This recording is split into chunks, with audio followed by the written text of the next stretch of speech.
10th grade mathematics. आज हम इसकी एक्सरसाइज 3.3 को स्टार्ट करेंगे, लेकिन 3.3 स्टार्ट करने से पहले बेसिक आपको एक प्रपोर्शन से स्टार्ट करवाऊंगा कि इस तरह से एक प्रपोर्शन अगर हमारे पास लिखी हो तो आपने एक बात याद रखनी है कि product of extremes is equal to product of means. अब ये जो हमारी प्रोपोर्शन है, इसमें जो वैल्यूज़ बाहर की जानिब लिखी हुई हैं, यानी कि बाहर की जानिब एक लिखा हुआ है ए और एक लिखा हुआ है डी, इन दोनों को हम बोलते हैं एक्सट्रीम्स और मीन्स। ये जो दो वैल्यूज़ इनसाइड बाहर वाली दो वैल्यूज़ के अंदर लिखी हों, इन्हें हम बोलते हैं मीन्स। तो पहले हम क्वेश्चन के अकॉर्डिंग दो वैल्यूज़ हैं 6,12 और हमने थर्ड प्रोपोर्शनल फाइंड करना है।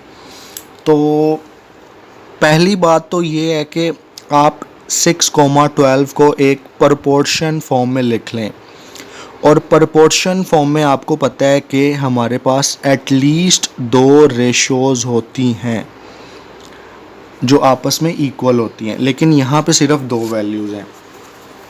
तो आपने इसको प्रोपोर्शन में इस तरह से लिखना है कि ये जो सेकंड वैल्यू है, इसका मैं कलर चेंज कर रहा हूँ, आपने इसे दो दफ़ा लिखना है 6, 12, 12, दो दफ़ा लिख लिया।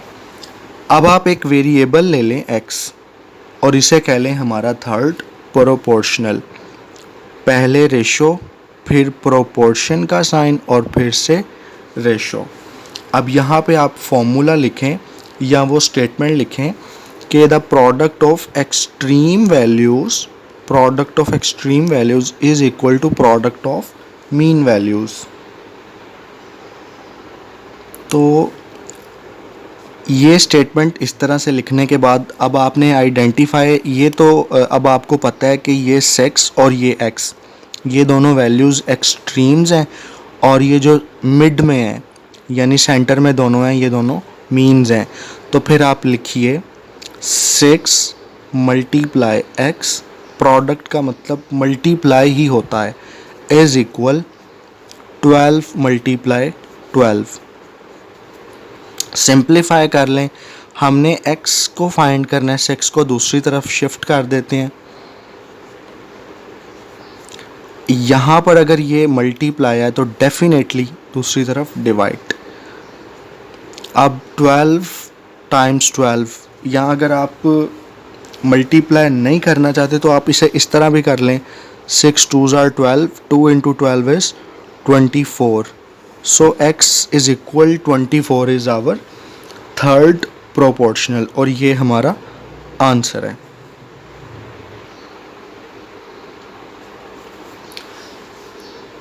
तो अब हमने इसका थर्ड प्रोपोर्शनल फाइंड करना है।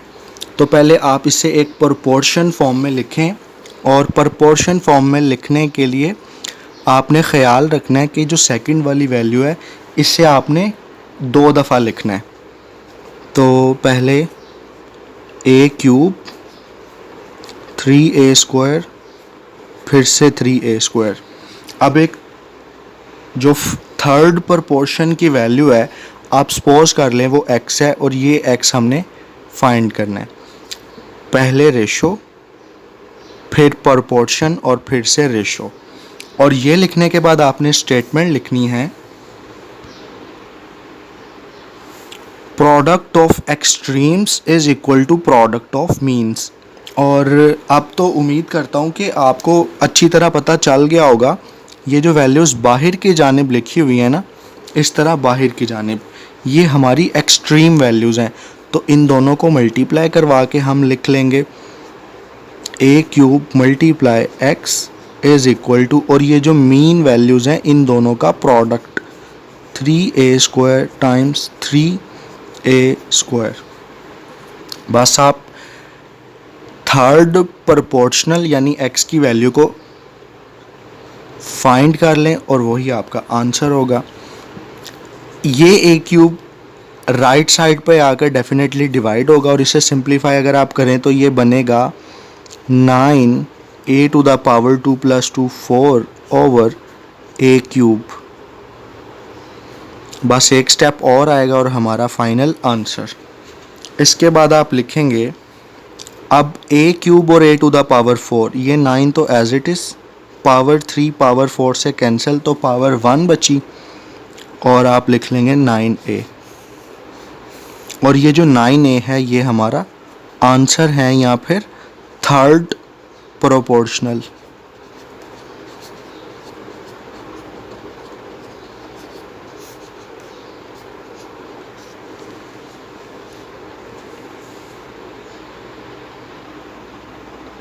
अगर आप किताब में गौर करें तो हमने अभी क्वेश्चन किया है थर्ड प्रोपोर्शनल का, एक पार्ट नंबर 1 और एक पार्ट नंबर 2। अब हम इसका पार्ट नंबर 3 करेंगे। तो क्वेश्चन लिख लिया है और पहले आप एक प्रोपोर्शन लिखें और प्रोपोर्शन में आपने टोटल 2 रेशोज़ लिखनी होती हैं। तो ये फिर बनेगा a² माइनस b²। सेकेंड वाली वैल्यू को हमने 2 दफ़ा लिखना है, 2 टाइम्स a माइनस b। और जो फोर्थ वैल्यू है, जो हमारा थर्ड प्रोपोर्शनल है, वो आप कह लें x है। अब आप पहले रेशो, फिर प्रोपोर्शन और फिर रेशो, और इसके बाद आपने स्टेटमेंट लिखनी है product of extremes is equal to product of means. इस तरह से आपने स्टेटमेंट लिखने के बाद ये जो एक्सट्रीम वैल्यूज़ हैं, ये जो बिल्कुल बाहर वाली साइड्स पे लिखी हुई हैं, इन दोनों को मल्टीप्लाई करवा के हम लिख लेंगे लेफ़्ट साइड पे a² minus b² multiply by x। ये एक्सट्रीम वैल्यूज़ का प्रोडक्ट, इक्वालिटी का sign as it is, product of means, ये दोनों मीन्स वैल्यू हैं a minus b multiply by a minus b। बस आप इसको थोड़ा सा सिंप्लीफाई कर लें। लाइक एज़ यूजुअल हमने x कैलकुलेट करना है, तो x के जो 7 वैल्यू लिखी है वो शिफ्ट होगी राइट साइड में। x इज़ इक्वल टू, ये सारी स्टेटमेंट वैसे ही a माइनस बी, मैं ब्रैकेट लगा लेता हूँ, एंड a माइनस बी, और डिनोमिनेटर में a² माइनस b²। अगर आप 9th क्लास में अलजबरा अच्छी तरह सीख कर आए हैं तो इस फॉर्म को देखते ही आपको पता चल गया होगा, ये तो हमारी एक फॉर्म बनती है a माइनस बी और a प्लस बी, और जो कुछ भी न्यूमरेटर यानी कि इस बार से ऊपर लिखा है वो as it is copy paste, a minus b bracket a minus b. अब वो वैल्यूज़ जो इस बार से ऊपर और बार से नीचे बिल्कुल सेम है वो कैंसिल, a माइनस बी से कैंसिल। तो लास्ट पे जो रिमेनिंग है या रेजिड्यू है वो हमारा आंसर है a minus b over a plus b. This is equal to x and x is our third proportional.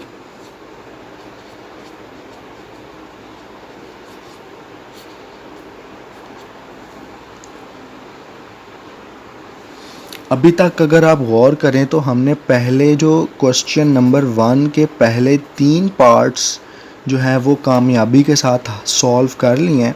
अब हम इसका 4th पार्ट सॉल्व करते हैं और इसका हमने थर्ड प्रोपोर्शनल फाइंड करना है। थर्ड प्रोपोर्शनल फाइंड करते हुए आपने एक बात हमेशा जहन नशीन करनी है कि जो बाद वाली वैल्यू है यानी फर्स्ट एंड सेकंड, इस वैल्यू को आपने 2 टाइम्स 2 दफ़ा लिखना है। तो first value as it is, फिर सेकंड वैल्यू भी एज इट इज़, और अब इस सेकंड वैल्यू को एक दफ़ा और लिखेंगे हम। ठीक है, अब आप अपना थर्ड प्रोपोर्शनल जो मालूम करना है वो यहाँ पे लिख लें। Let a is our third proportional. x इस वजह से मैंने नहीं लिखा क्योंकि x ऑलरेडी क्वेश्चन में लिखा हुआ है, तो कन्फ्यूजन क्रिएट ना हो। अब पहले रेशो, फिर प्रोपोर्शन और फिर रेशो, और इसके बाद statement product of extremes is equal to product of means. Extreme values ये जो बाहर की जानिब लिखी होती हैं, इन दोनों को मल्टीप्लाई करवा के लिख लेंगे x minus y whole square multiply a is equal to, अब ये जो दोनों मीन वैल्यूज़ हैं x cube minus y cube multiply again x cube minus y cube. अब हमने a की वैल्यू फाइंड करनी है और a हमारा है थर्ड प्रोपोर्शनल, तो एज़ यूजुअल जो इसके साथ वैल्यू लिखी है इसे हम डिवाइड करवाएंगे राइट साइड में। तो ये जो सारी स्टेटमेंट है ये आपने एज़ इट इज़ यहाँ बार लगा के ऊपर कॉपी कर देनी है, x cube minus y cube. अब ब्रैकेट लगा लें और फिर से x cube minus y cube, और डिनोमिनेटर में हम लिखेंगे x minus y whole square. अब आपको पता है कि अब यहाँ से आप दो तरीके इख्तियार कर सकते हैं इस ऊपर वाले को सॉल्व करने के लिए।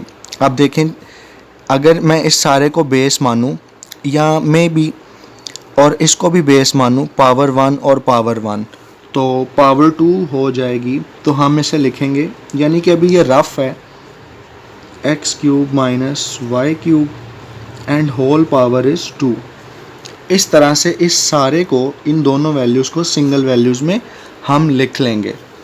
या एक दूसरा तरीका ये है कि इसका अलहदा से फार्मूला एक्सपेंड कर लिया जाए और इसका अलहदा से फार्मूला एक्सपेंड कर लिया जाए, लेकिन this one I think is a shortcut.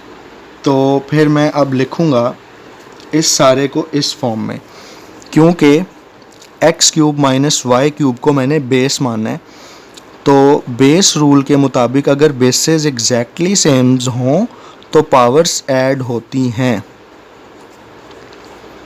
अब आप यहाँ पे x cube minus y cube का फॉर्मूला एक्सपेंड करें, और ये वही फॉर्मूला है जो आप 9th क्लास में चैप्टर नंबर 4 में सीख कर आए हैं।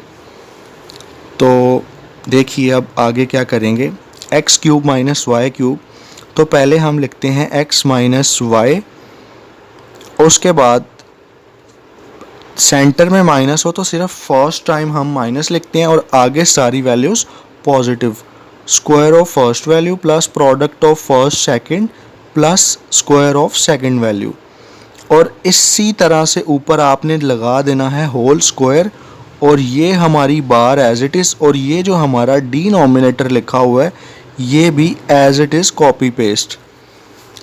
अब आप गौर करें, जब ये होल स्क्वायर आप अलग अलग शिफ्ट करेंगे इस पे और इस पे, तो ये वैल्यू इसके साथ कैंसिल हो जाएगी। तो इससे जो नेक्स्ट स्टेप बनेगा वो मैं आपके साथ यहाँ पे शेयर करता हूँ, यानी कि आप लिखेंगे फिर x minus y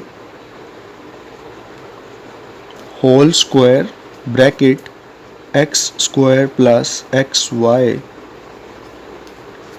whole square, और ये जो डिनोमिनेटर है ये भी एज इट इज़ कॉपी, यानी इस स्क्वायर को इसके साथ और इसके साथ अलग डिस्ट्रीब्यूट कर दिया। ये दोनों वैल्यूज़ ऊपर और नीचे सेम, तो कैंसिलेशन के बाद हमारा जो थर्ड प्रोपोर्शनल का आंसर आएगा वो होगा x square positive x y plus y square. So this is the third proportional, and here's our question end। यानी कि यहाँ पे स्क्वायर था ना, तो आप यहाँ ब्रैकेट लगाकर ऊपर स्क्वायर भी लिखें, और जो थर्ड प्रोपोर्शनल है वो हमने ए लेट किया था, अगर मैं आपको दिखाऊं ए लेट किया था, तो फिर हम यहाँ पे ए लिखेंगे, a is equal to x square positive x y plus y square, and ये होल स्क्वायर जो गलती से मिस हो गया था वो लिख दिया। एक्सरसाइज 3.3 क्वेश्चन नंबर 1 और अब हम इसका करेंगे पार्ट नंबर 5। ओके, तो यही स्टेटमेंट पेज पे आपके सामने है। तो थर्ड प्रोपोर्शनल फाइंड करना है, तो ये इम्पॉर्टेंट है और थोड़ा सा टेक्निकल भी है।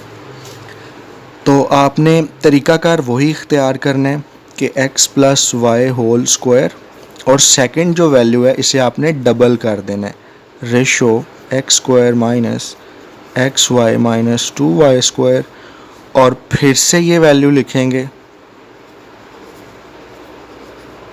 और x और y पहले ही क्वेश्चन में लिखे हुए हैं। तो let a is our third proportional. Ratio, proportion और रेशो, ये आपने ऑर्डर रखना है और इसके बाद आपने स्टेटमेंट लिखनी है, product of extremes is equal to product of means. ये जो बाहर वाली दोनों वैल्यूज़ है जो एंड्स पे लिखी हुई हैं किनारों पे, ये हमारी एक्सट्रीम्स हैं।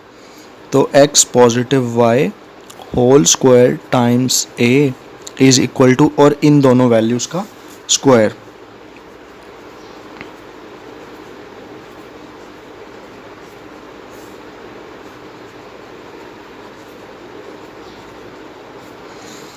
तो ये जो दोनों दरमियान वाली वैल्यूज़ है ना, जिन्हें हम मीन वैल्यूज़ बोलते हैं, इन्हें भी लिख लिया और एक्सट्रीम्स को भी मल्टीप्लाई या प्रोडक्ट करवा दिया। अब जैसे पहले मैंने आपको प्रीवियस क्वेश्चन में बताया था कि ये अगर बेस मानने से मुराद है कि जिस तरह ये वैल्यू लिखी हुई है एग्जैक्टली इसके आगे भी यही वैल्यू लिखी हुई है। तो पावर 1 एंड पावर 1, तो जब सिंप्लीफाई करके लिखेंगे ये बनेगा x square minus x y minus 2y square it's whole square, यानी 1 + 1 = 2, और ये a एज इट इज़, और ये जो वैल्यू है एज़ यूजुअल हम इसे शिफ्ट करते हैं टुवर्ड्स राइट। तो ये अगर यहाँ पर आकर डिवाइड होगी तो ये एक्सप्रेशन कुछ इस तरह से लिखा जाएगा। अब 9th क्लास में आप फैक्टराइजेशन सीख कर आए थे, बल्कि चैप्टर 1 के एक्सरसाइज 1.1 में भी आपने फैक्टराइजेशन पढ़ी थी, लेकिन इस फॉर्म की फैक्टराइजेशन आपने 9th ग्रेड में सीखी थी, तो जिसमें आप मिड टर्म ब्रेकिंग करते थे, मिड टर्म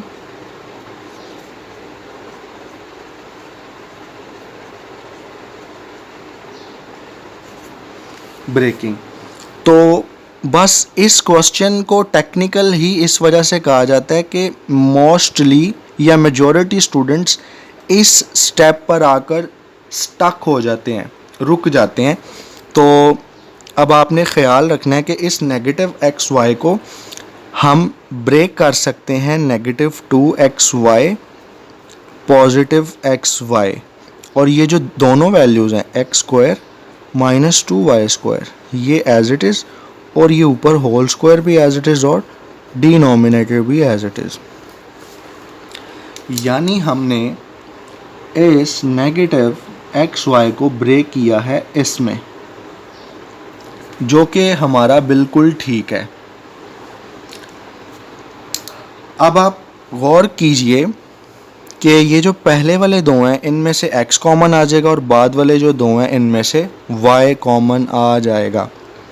x कॉमन लेने के बाद हमारा एक्सप्रेशन बनेगा x minus 2y bracket clause, और यहाँ पे y कॉमन लेने के बाद हमारा एक्सप्रेशन बनेगा x minus 2y bracket clause, और चूँकि ऊपर होल स्क्वायर है तो यहाँ पर भी स्क्वायर आएगा, और डिनोमिनेटर में जो लिखा हुआ है वो वैसे ही चलता जाएगा। अब x माइनस 2y, यहाँ पे अगर आप गौर करें जो दोनों में कॉमन है x माइनस 2y, ये इसमें भी कॉमन है और इसमें भी कॉमन है, इसको फिर से कॉमन ले लेंगे x माइनस 2y कॉमन, और अब हमारे पास जो रिमेनिंग वैल्यू है वो है x प्लस वाई, और डिनोमिनेटर में x plus y whole square मौजूद है। यहाँ आपने बल्कि आप ऐसा कीजिए कि इस स्क्वायर को भी आप शिफ्ट कर दें, बल्कि आप मुझे लगता है कि कंफ्यूज हो जाएंगे। ये स्क्वायर एज इट इज़, और डिनोमिनेटर भी आप देख सकते हैं स्क्रीन पे, वो भी एज इट इज़ ही लिखती है। तो जैसे पहले वाले क्वेश्चन में दो हमारी ब्रैकेट्स थी, तो स्क्वायर अलहदा अलहदा दोनों पर हमने शेयर किया था, इसी तरह यहाँ पर भी इस स्क्वायर की का जो फ्यूचर है वो यही है इस पावर 2 का, कि वो अगले स्टेप में यहाँ पे भी लिखा जाएगा और यहाँ पर भी। तो अगला स्टेप मैं यहाँ पे करता हूँ क्योंकि आगे पेज एंड है। x negative 2y whole square and x positive y whole square, denominator में x positive y whole square. अब गौर करें, ये दोनों वैल्यूज़ तो सेम है और कैंसिल, और जो हमारी a की वैल्यू या हमारा थर्ड प्रोपोर्शनल बनेगा वो बनेगा x minus 2y whole square. ये हमारा बनेगा थर्ड प्रोपोर्शनल और यही हमारा आंसर है।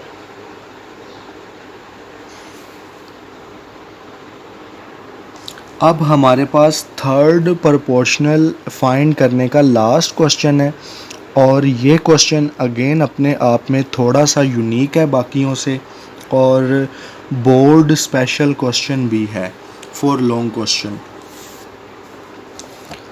तो इस तरह से आपने लिख लेना है, लेकिन पहला, दूसरा स्टेप और तीसरा स्टेप ये बिल्कुल सेम ही रहेगा। तो पहली वैल्यू तो एज़ यूजुअल हम वैसे ही लिख लेंगे पी स्क्वायर,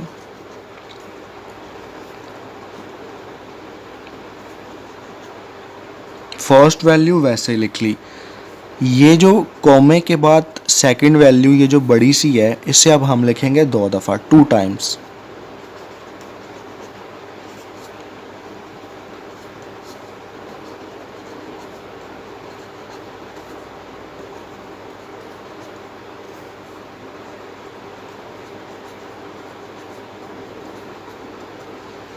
इसे आपने इस तरह 2 दफ़ा लिख देना है।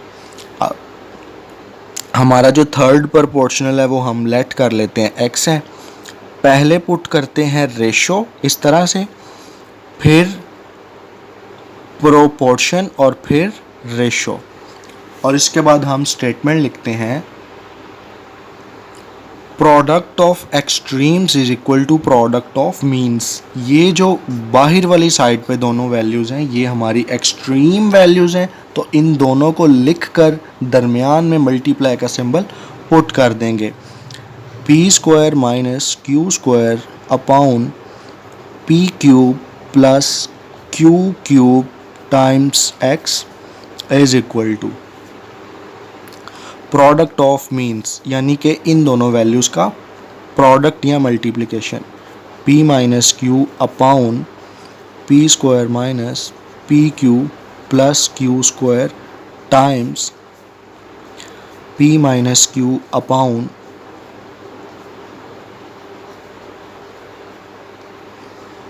यहाँ तक बिल्कुल ठीक है। अब हमने x को मालूम करना है, तो जो इसके बिल्कुल साथ वैल्यू लिखी है ये दूसरी तरफ जाकर डिवाइड होगी, और यही वो स्टेप है जहाँ पे मेजॉरिटी स्टूडेंट्स गलती करते हैं या गलती का चांस होता है। तो क्योंकि ये एक बड़ा कॉम्प्लिकेटेड सा एक्सप्रेशन है, अलजेब्रिक एक्सप्रेशन है, इक्वेशन है, तो और ये भी ऊपर से फ्रैक्शन है, तो जब दूसरी तरफ आप इसे डिवाइड करवाएंगे तो थोड़ा सा आपके लिए डिफ़िकल्ट होगा। तो पहले मैं आपको एक छोटी सी यानी कि बात से, बेसिक सी बात से समझाऊंगा। अगर लिखा हो हमारे पास 3/4 इज़ इक्वल टू x, और यहाँ हम लिख लेते हैं y। अब हमें कहा जाए कि हमने y फाइंड करना है, और ये जो वैल्यू है डेफिनेटली आपको पता है कि दूसरी तरफ डिवाइड होगी, लेकिन डायरेक्ट करने का तरीकाकार ये होता है कि इस वैल्यू का उलट यानी रेसिप्रोकल करके आप इसे शिफ्ट करें दूसरी तरफ, 4/3x। 3/4 जब दूसरी तरफ यानी राइट साइड पर डिवाइड हुआ तो इसका रेसिप्रोकल डायरेक्ट करना है, तो रेसिप्रोकल करके 4/3 और ये x as it is, y भी एज इट इज़। सेम यही सिचुएशन हम अप्लाई करेंगे इस स्टेप में। ओके, तो ये x हमारा लेफ़्ट पर इसी तरह ही रहेगा और ये सारा एक्सप्रेशन भी हम इसी तरह से ही लिख लेंगे। तो ये जो दोनों वैल्यूज़ हैं ये तो वैसे ही कॉपी कर दी। अब ये जो हमारे पास एक्सप्रेशन था, जब हमने इसे दूसरी तरफ डिवाइड करवाया तो इसका रेसिप्रोकल करके यहाँ पे हमने मल्टीप्लाई करवा दिया। अब आप इसे सिंप्लीफाई कर लें। अब जैसा आपको मालूम है कि जो जो फॉर्मूलाज आपने ग्रेड 9th में सीखे हैं वो आप यहाँ पे अप्लाई कर दें, तो फिल वक्त या इस टाइम में ये जो सारा एक्सप्रेशन है ये फिर से हम वैसे ही लिख देंगे यहाँ पे। अब आप फॉर्मूला सीख कर आए थे a³ + b³ का, ये फॉर्मूला आपने 9th क्लास में सीखा था और सेम वही फॉर्मूला हम यहाँ पर अप्लाई करेंगे। तो उस फॉर्मूले के अकॉर्डिंग पहले हम लिखेंगे p + q। अब हम इस का फॉर्मूला यहाँ पे एक्सपेंड कर रहे हैं, बाकी सारी वैल्यूज़ वैसी। ब्रैकेट फर्स्ट वैल्यू का square minus product of first second plus second value square, और डिनोमिनेटर में भी आपको मालूम है, इसे आप लिख लेंगे p - q and p + q, क्योंकि दरमियान में नेगेटिव साइन है और ऊपर अलग-अलग स्क्वायर है। अब आप थोड़ा सा और गौर करें, ये p - q इन दोनों में से किसी एक के साथ कैंसिल करवा दें, ये p + q इस p + q से कैंसिल, और ये p² - pq + q² ये दोनों सेम है तो किसी एक से कैंसिल करवा दें। तो एट द एंड जो लास्ट पे आपको मिल रहा है रेजिड्यू या रिमेनिंग, वही हमारा थर्ड प्रोपोर्शनल है और वही हमारा आंसर है। p - q upon p² - pq + q², ये हमारा आंसर है थर्ड प्रोपोर्शनल, और यहाँ पे हमारा क्वेश्चन एंड है। और आप देख सकते हैं कि ये एक बेहतरीन लॉन्ग क्वेश्चन है जो कि पेपर में पूछा भी जाता है।